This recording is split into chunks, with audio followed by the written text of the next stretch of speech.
Hello everyone, my name is Nicholas Schmitz and I am here today to inform you on the police use of force continuum used by police officers throughout this country. Now, as someone who has a degree in criminal justice and many friends who are currently police officers in this country, this speech is not to persuade you that police officers are always correct in their use of force, but rather to give you some basic background knowledge on the use of force continuum and how officers might be deciding when and why they used the amount of force that they did. As we all know, police officers have been in the news a lot lately with their use of force, and I think it's important to acknowledge a few things given that. The first thing is that police officers are a very vital part of our community. Their job is to protect and serve our community, and almost all of them have our best interest at heart. And the second thing that I think that we need to admit is that police officers have a very difficult job. It doesn't necessarily make them more likable, but it is a job that not a lot of people want to do, and I think it's important to just keep that in mind as we move forward with this. So with that, I'm going to jump right into the use of force continuum. So the use of force continuum that I am going to present today is taken directly from the National Institute of Justice. It's right there on their website. If you want to go look at it more in depth, it is right there. And the National Institute of Justice has a 5-level use of force continuum, which is pretty standard for most police departments around the country. And so I will be going through all 5 levels, what each level means, and how it's applied in the field. So the very first level is what is known as officer presence, and it's a very basic form of use of force, and it's exactly what it sounds like. It is the idea that just the mere presence of a police officer is enough to deter crime, and a reasonable example that most of us can probably relate to is when you see a police officer on the road, you typically slow down because you don't want to get pulled over for speeding. So that is the basic idea of officer presence. That's the first level. The second level is what they refer to as verbal commands. So this is any verbal command that a police officer might use to gain control of a situation, and that could be anything from an officer coming up to people and saying, hey, you know what's going on, to try to get more information, to a police officer telling someone to stop. So just any verbal command that they can use to kind of gain control of the situation. The third one is what is known as the empty hand control.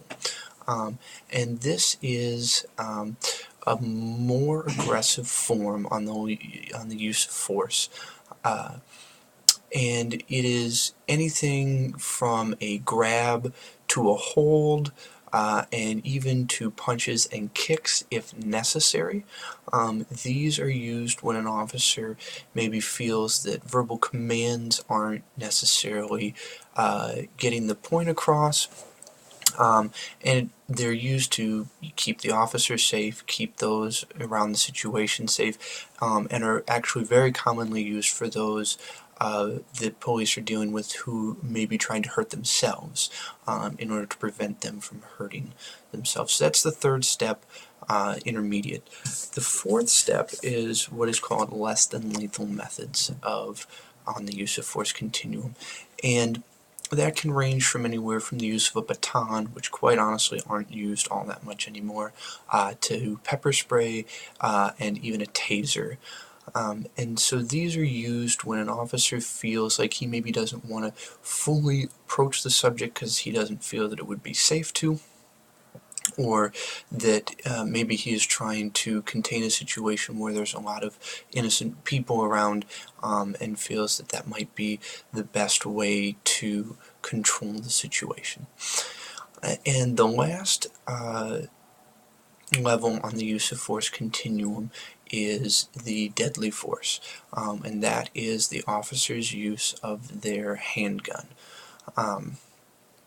It is a last resort for police officers, and it is used in dire situations. police officers typically don't have to use their sidearm at any point in their career.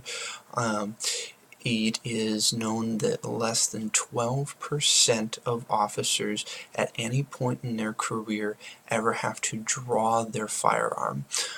So that means 88% of cops go their entire career without even having to draw their sidearm at any point during their entire career, which is not perfect. We'd like it to be as close to zero as possible, but it is a pretty good number across the board. So those are the 5 levels on the use of force continuum. Again, the first level is officer presence.